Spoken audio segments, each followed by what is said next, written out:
Petit rappel de la situation. On est face à une belle pièce de bois qu'on s'apprête à abattre. L'entaille, les gobelages ont été réalisés. Donc c'est parti. Petite question à répondre dans les commentaires. Savez-vous pourquoi il est important de mettre ses cales des gobelages devant son entaille directionnelle? Alors important, je sais pas, mais pourquoi on le fait? Allez, je vous écoute dans les commentaires.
Et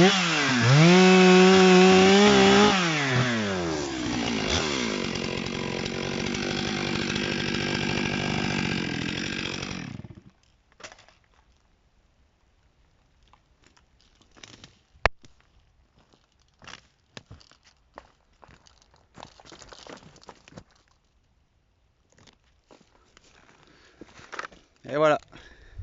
Alors, ça peut paraître sauvage pour certains, hein. Mais je dis toujours qu'un arbre c'est comme un épi de blé avec un cycle de vie beaucoup plus long.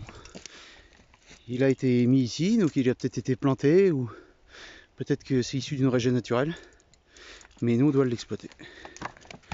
Donc là on a une pièce de bois qui fait... Allez, on va dire 120, pour pas être trop marseillais. Bon, concernant la découpe, je vous ai dit tout à l'heure que c'était une qualité mère. Vous voyez mon pied. Alors pour certains, la découpe passerait ici. Parce qu'on se dit putain, on va gagner 2 mètres, ça va cumer un peu plus. Ah non, non, non. Malheureusement, ça c'est une bille courte. Sa découpe elle est là. Avant son gros défaut qui est ici. Alors pourquoi? Mettons je l'allonge, je façonne ce nœud, je me retrouve là. On est d'accord? Alors, dites-moi ce que le scieur il peut faire de ici jusqu'à là, sachant qu'il y a un gros défaut. Donc là on n'a rien du tout. Donc ce qu'on va surtout viser, c'est juste la première qualité. Donc juste la qualité mérin. De plus, ici on a un arbre avec un fourcher. C'est pour ça qu'il était important de le faire tomber à plat pour pas qu'il éclate. On a ce qu'on appelle de l'entre-écorce. Donc c'est les deux fourchers qui se rejoignent. D'accord? Ça c'est pas sciable. Quand ça va rentrer sur la ligne de sciage, s'il y a de l'entre-écorce, on peut rien en faire.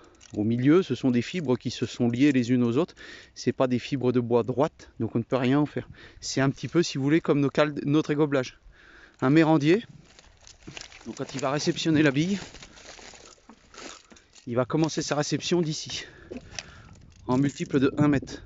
Donc c'est-à-dire qu'il va partir de là, il peut acheter 1 mètre de mérin, ou 2 mètres, ou 3 mètres. Mais il ne prend pas cette partie-là. Pourquoi ? Parce que les cales d'égoblage, enfin la base de l'arbre ici, eh ben c'est des, comment je vais vous expliquer, des fibres de bois qui sont toutes mêlées. Donc c'est pour ça qu'il est important de pas trop monter ces égoblages. Donc là on n'a pas eu trop le choix, c'est un bois qui est assez gros. Mais si on prend l'exemple de celui-là, vous voyez qui va tomber après. Celui-là, il a des toutes petites pattes. Donc on va pas chercher à le monter de trop. Même si on sait qu'il n'y aura pas de mérin. Parce qu'ici, il y a un sicot. D'accord? Sicot, trou dans la barrique.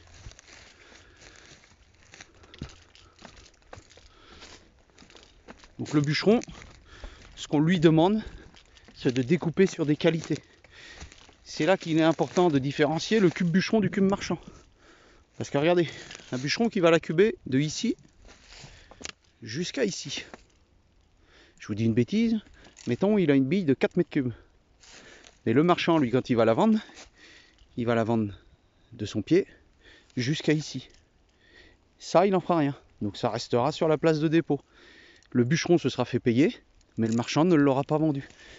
Donc c'est là il faut bien différencier le cube bûcheron du cube marchand. Mais pour pas qu'il y ait un écart trop important, c'est au bûcheron d'arriver à déterminer ses qualités.